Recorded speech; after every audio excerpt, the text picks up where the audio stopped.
This is our fourth lecture in our series from Chapter 11, and the topic today is genetically modified organisms, also known as GMOs. So let's step back a little bit. Back in Chapter 5, we learned about artificial selection. Artificial selection was the process where humans would selectively breed plants to produce the traits that they wanted. So for example, if you look at this picture here, we believe that there was an ancestor plant, like a wild mustard, some type of wild mustard, and through selective breeding, historical farmers were able to produce everything from Brussels sprouts to cauliflower, broccoli, heads of cabbage, kale, and a plant that I haven't heard of called kohlrabi, but I think it's more of an Asian dish. So all of these different types of plants were produced from one ancestor through the process of artificial selection. So basically, artificial selection has been used historically to increase crop yield, to produce sweeter fruit or bigger fruit or more sour fruit, depending on what traits you want, and then also to encourage disease resistance among those plants. Now let's fast forward to present day. What we do now is called genetic engineering. Genetic engineering is when scientists actually take genes out of one species, so that could be a plant, a bacteria, an insect, an animal, and then they insert them into another species. And in this case, we're talking about genetically engineering food crops, so we're looking at genetically engineering plants. So this diagram here shows you an example of how this works. Here is a picture. This picture with the yellow section of the pink DNA is a gene that produces a toxin, a Bt toxin, that will help corn resist harmful insects. Now, what scientists do is that they use enzymes to remove the genes that they don't need or to splice open the corn DNA, and then they take some enzymes, cut out the Bt gene that they want, and then slide it down into the corn. So now this corn has a new gene from a bacteria in it that's going to tell it that it should also produce the Bt toxin that will help it resist harmful insects. So this is the basic process of genetic engineering. You're splicing a gene out of one plant or animal or insect or bacteria, and in this case it's a bacteria, and then you're inserting it using biotechnology into the gene of whatever food crop you're producing. Now, real quickly, let's just do true or false here. Genetic modifications can take place between plants and bacteria, plants and animals or plants and other plants. Now, is this statement true or is it false? And go ahead and think about that. Review what we just discussed. And the correct answer is true. So genetic modifications or genetic engineering can be used between all different kinds of organisms. It doesn't matter what they are. There are some small limitations, but for the most part you can cut any gene out of any animal you want or organism you want and move it into another one. All you have to do is make sure that it's all DNA. Now, so let's look at the benefits of genetic engineering. Since we know that people are doing it, we know that it's helping things. Let's see what it does that's so great. So first of all, we can increase our crop yield and our quality by choosing genes that will make these crops have bigger fruit or sweeter fruit or, like I said, be resistant to different diseases. Pest resistance is really important. If you have a crop that's being plagued by some insect and you give it a gene that resists the impacts of that insect, now you no longer have to spread pesticides all over that crop to kill those bugs. The plant itself is killing the bugs off, so that's really helpful. We also can add increased nutrients into crops through genetic engineering. So for example, this picture here on the right shows the comparison between white rice and then what's being known now as golden rice. Now golden rice is genetically engineered rice that has a gene that's been added that tells it to produce vitamin A. And if you guys remember from our malnutrition lecture, vitamin A is the deficiency in vitamin A is one of the main causes of blindness among people in third world countries. So if people are eating golden rice, this may actually help reduce the incidence of blindness, help people keep their sight longer because they'll be getting vitamin A from their rice. And vitamin A is also found in carrots and things. It's one of the things that gives them that funny orange color there. So finally, we can have increased profits for farmers, and this could also lead to lower food prices for consumers, possibly. if all else is equal. So farmers will make more money, and we might actually gain as well. We might have to pay less for our food, which would be so delightful. All of us who have to go shopping and buy groceries on our own, we know what that's like. All right, so obviously we wouldn't be talking about this if there weren't some controversies, but let's pause and quiz really quick about the benefits of GMOs in agriculture. So all of the following are benefits of the uses of GMOs in agriculture, except for A, resistance to pest, B, increased profit for farmers, C, decreased crop yields, D, increased nutrient content of food, or E, increased crop quality. So which of the following is not a benefit for using GMOs in agriculture? Go ahead and choose your answer. Pause it if you need to now, because I'm going to reveal the correct one, which is C, decreased crop yields. Like we said, one of the benefits of GMOs is actually increased crop yields, because we can design our plants to produce more quickly, to produce larger fruit, all those kinds of things. So all the rest of these things are benefits, and if you just change decreased crop yields to increased crop yields, we'd have a list of all the benefits of GMOs in agriculture. So like I said, there are some concerns about genetically modified organisms. One of the main concerns involves biodiversity. GMOs are believed to impact biodiversity in several ways. First of all, there's a danger to have GMO plants breeding with wild plants, which may reduce biodiversity in the wild plants. And there have been some studies that kind of show that this might be happening, nothing definitive yet. There's also a concern about loss of biodiversity just in our food crops.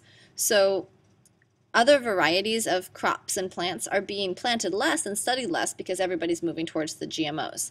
This leads to the potential for, one disease to destroy an entire region's crop. So if there's a disease that comes through that can target those BT corn that we designed, and everybody's planting BT corn, then everybody's crop is going to fail. And that could be disastrous as far as food production for our country. There's also a potential effect on surrounding ecosystems that's still being studied by scientists. Like we said, there are some GMO plants that produce toxins, like the BT corn plant, and there's a concern that these toxins may affect local insect populations in addition to the pests that are being targeted. So it's not really clear whether the insects that live around fields of BT corn are also being impacted by the presence of that toxin. But that is a concern, and people are actively studying it to try and better understand what the issues may be.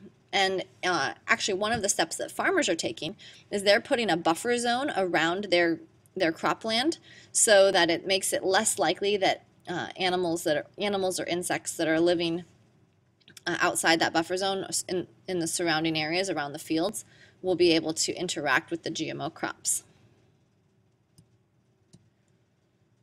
There are some other concerns about genetic engineering.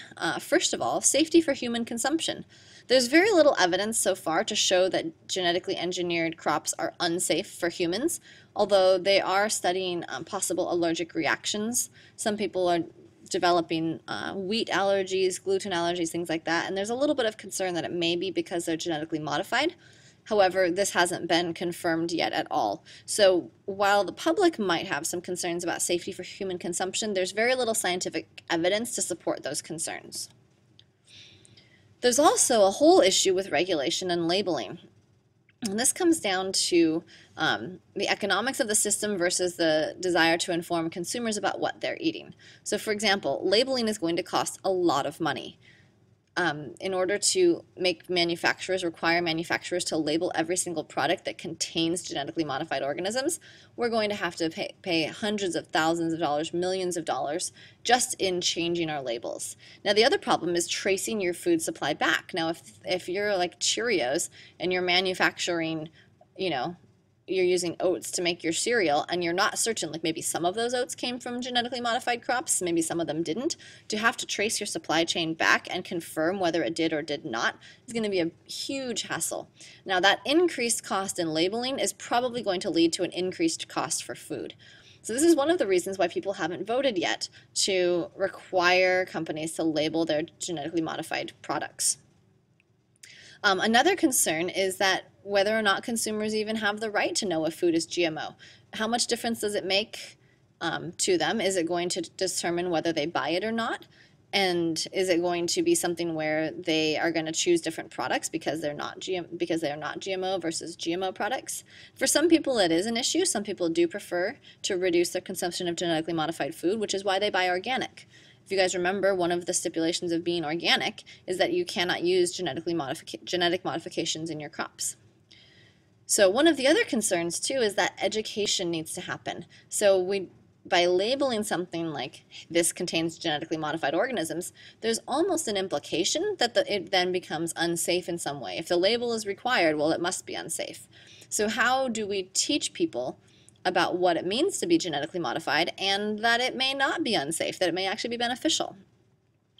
So this actually brings us to that article that I mentioned that I read recently that shows how there are organic farmers who are working with plant biologists and who have determined that, hey, maybe we shouldn't require that organic food necessarily be non-genetically modified. Genetic modification and genetic engineering is a great technology, just like nuclear technology is a great technology. It can be used for good or it can be used for evil.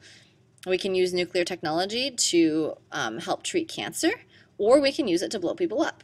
Same thing with genetic engineering. We can use genetic engineering to create crazy atrocities that are going to cause huge ecological damage, or we can use genetic engineering to help food be grown more sustainably. So this is why the debate still rages and why a lot of people are still on the fence. And now a quiz question for you. GMOs used in agriculture may impact local diversity by doing all of the following except... Is it A, breeding with wild plants and reducing the diversity of wild plant populations? B, replacing the many varieties of food crops so that farmers plant only one or two varieties of GMO crops? C, producing toxins that may reduce the biodiversity of local insect populations? Or D, breeding with other GMO crops and producing new varieties, increasing local biodiversity?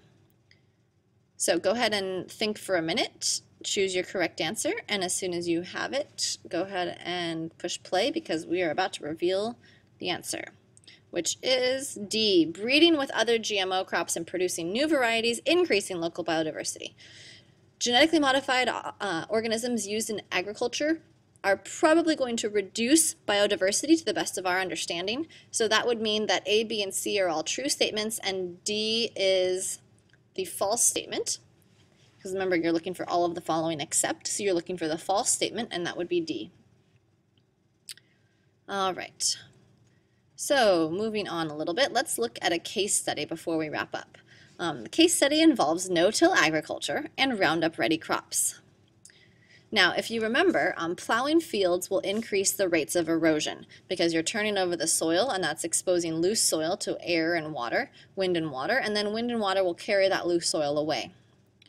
So one of the benefits of no-till agriculture is that it eliminates tilling. That means you've reduced your erosion. The soil has the opportunity to regenerate its natural soil horizons. So we've got the O, A, E, B, C, all the horizons are still there. We also can reduce emission of carbon dioxide because the decomposition process is slowed down just a little bit. So there's not as much CO2 being emitted into the atmosphere. Now, the drawback of no-till agriculture is that weeds will grow much more easily if the soil isn't tilled. That means that in order to make no-till agriculture work, we have to increase our use of herbicides to prevent weed growth. This is where the Roundup-ready crops come in. If you guys remember from the video Food Inc., which we'll be watching or have watched already, Roundup-ready crops are crops that can survive the use of Roundup. So you could have a field full of Roundup-ready soybeans, and you could spray Roundup all over them. Roundup is a weed killer, kills all plants basically. So you spray Roundup all over your field, and it'll kill all the weeds, but the soybeans will survive. So what we see happening now is that no-till agriculture, which is considered a sustainable practice, or would be considered a sustainable practice, is actually using lots and lots of Roundup-ready crops to make it happen, and then that means we're using many, many more gallons, pounds of Roundup or herbicide every year in order to help those Roundup-ready crops grow.